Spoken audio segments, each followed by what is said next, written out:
Hello and welcome back to Tech. In this video, I want to do some experiments with using an OptoCoupler. I want to make a blinking LED circuit, control the speed of the blinking LED, and attach a speaker to the circuit to be able to hear the frequency of the OptoCoupler. Let's get started.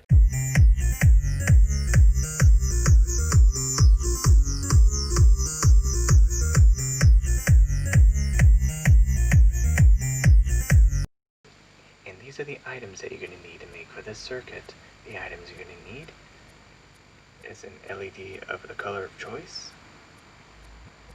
a 220 microfarad electrolytic capacitor, a 1 k ohm resistor, a 6.2 k ohm resistor, a breadboard, some jumper cables, and of course, an OptoCoupler. This OptoCoupler is the PC817, and this OptoCoupler has some really unique and interesting properties. Now, let's go ahead and test it out, and let's get started. Now you may be asking, what is an OptoCoupler? Basically, an OptoCoupler is a circuit that is not electrically connected. And as you can see, you have an LED and a transistor. More accurately, a phototransistor. And this phototransistor is a switch that is not electrically connected either, where this part here is the collector, and this part here is the emitter, and this part here is the base. The base will be like the button of the switch, and it will only be activated until the LED turns on when the LED receives an input voltage.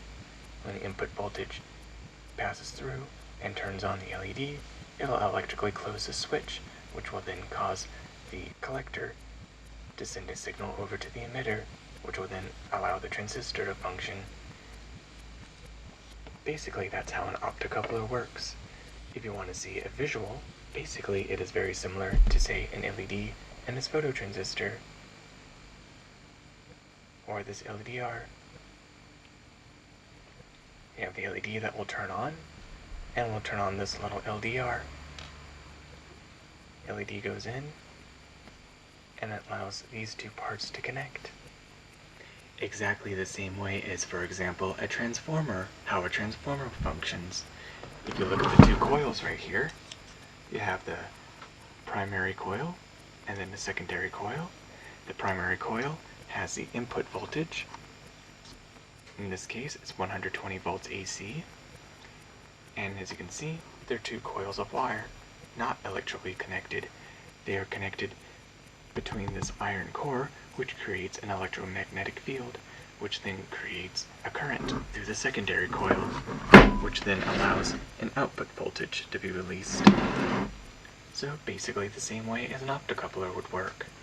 Input voltage generates electromagnetic field, goes to the secondary coil, which receives the electromagnetic field, and it creates an alternating current voltage of, say, 12 volts or 24 volts.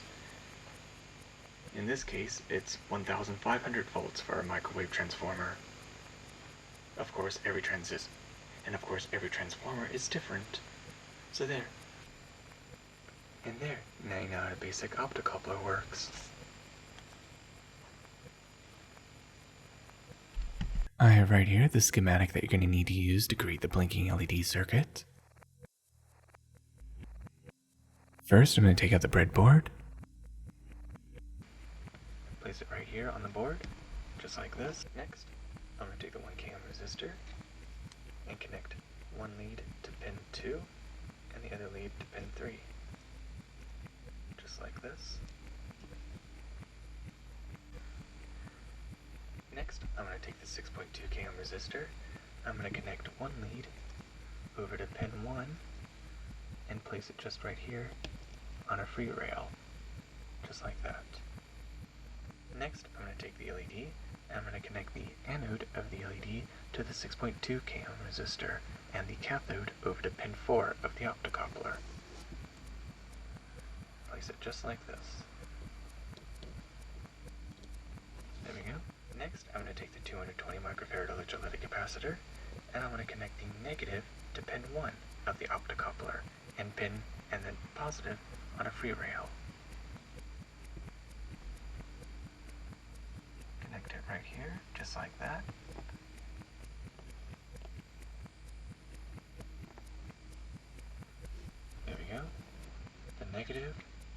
connected to pin 1. Positive of the capacitor. Positive of the capacitor. And 3, which is right here. So we'll represent negative. I'm going to connect that over to pin 2. But in my case, I'd rather have it sitting free, which is right here. I'm going to leave that free. Next, I'm going to test it out. I have right here a 3-volt button cell battery. This side's negative. This side's positive. And now the LED should blink. And there, the LED blinks.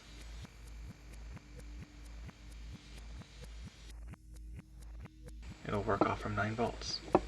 Just simply touch one end like that, and like that. And as you can see, the LED still blinks.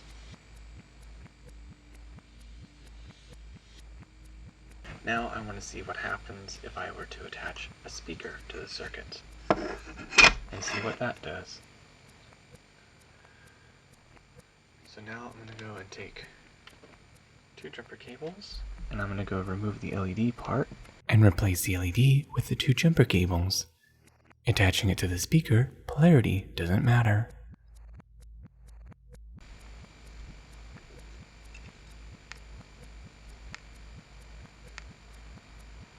Okay, it clicks.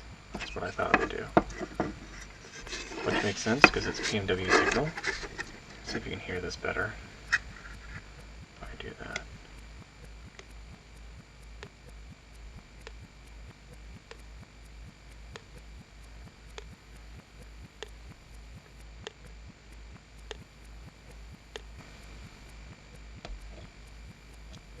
There we go, LED back. Now let's go ahead and let's change the blink speed of the LED with using a potentiometer. I'm going to take a potentiometer, place it right here just like this, connect one cable right here, the one lead of the potentiometer, and another jumper cable on the center lead of the potentiometer. There we go, just like that. And now I'm going to pull out this 6.2 k ohm resistor and replace it with the potentiometer. Pin 1. There we go. Okay, so now as you can see, the LED blinks a lot faster by changing the different resistance of the potentiometer. So I can turn it all the way and it's staying on, although flashing faster than the human eye can see and the camera can see at its frame rate. So now it's turned up. Now let's see what happens when I turn it down. As you can see, it's flashing a little bit. Turn it some more, and now it's flashing rapidly. Let's see if I can go a little faster. Okay. No, now let's go slower.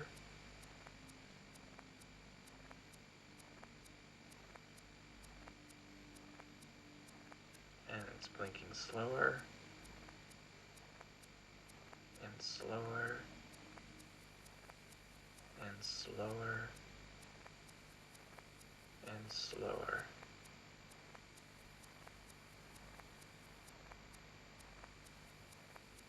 And it doesn't blink so well.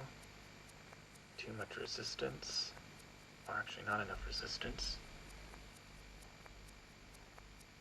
And the LED is just, and it does increase current. Like right now. 0.4 amps. 0.5 amps. Okay. So I know I can't go too high with this, but I can go high with using a speaker. Now let's see what happens if I attach a speaker to this.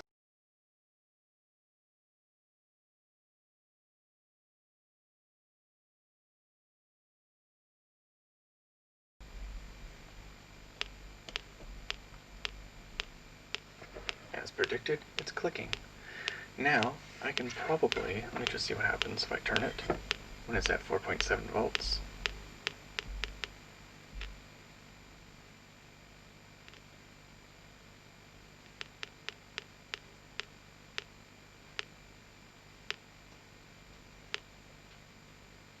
Not as exciting as a 5x5 timer.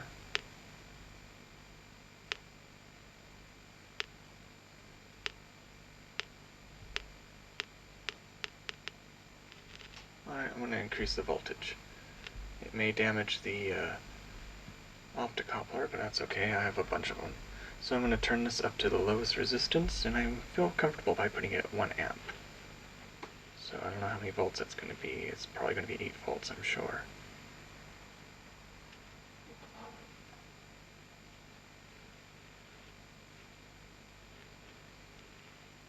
That's strange, the amperage goes down.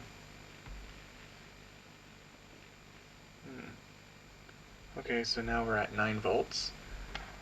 Oh yeah, I can smell something. Yeah, the OptoCoupler is burning.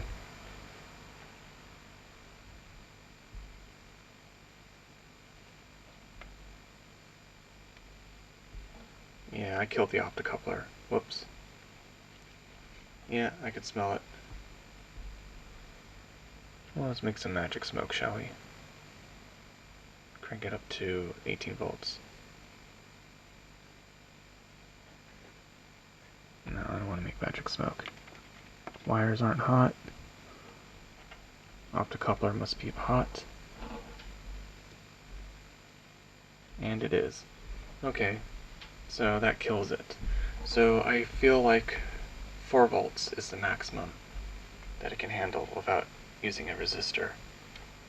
Okay, I'm going to go ahead and replace that. Just 1 minute. Okay, so apparently putting it at 4 volts without using a 6.2 kΩ resistor causes your OptoCoupler to die. So now I put it back at 3.4 volts. It's 0.03 amps, so there's no worry about that. Not much current and not much amperage going through the OptoCoupler. And I can just turn the potentiometer and you can hear the clicks.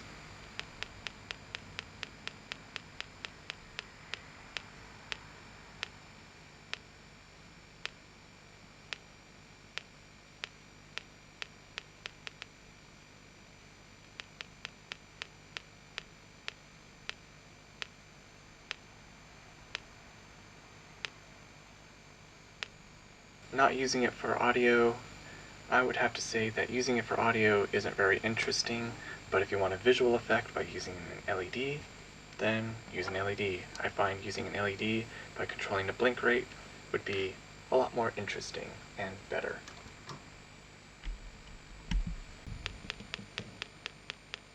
Oh, interesting. Can't use a speaker at the same time.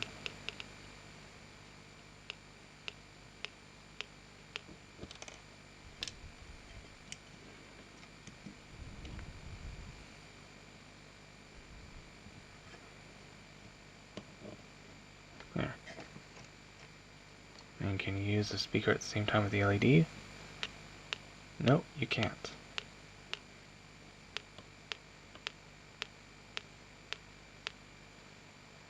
Interesting. Alright, well, there you have it. Now you know how an OptoCoupler works, and what an OptoCoupler sounds like and looks like, and how you can control it with using a potentiometer as well. And all based off of using this schematic and replacing the 6.2 kΩ resistor with using a potentiometer. And there you have it. Now you know how to use an OptoCoupler with using a potentiometer to be able to see what the LED looks like, and using a speaker to be able to hear what the OptoCoupler sounds like. And there you have it. Thank you for watching SciTech. I hope you learned something new, and don't forget to like and subscribe, and of course click on the bell icon to be notified for future SciTech videos. Till the next tech, goodbye.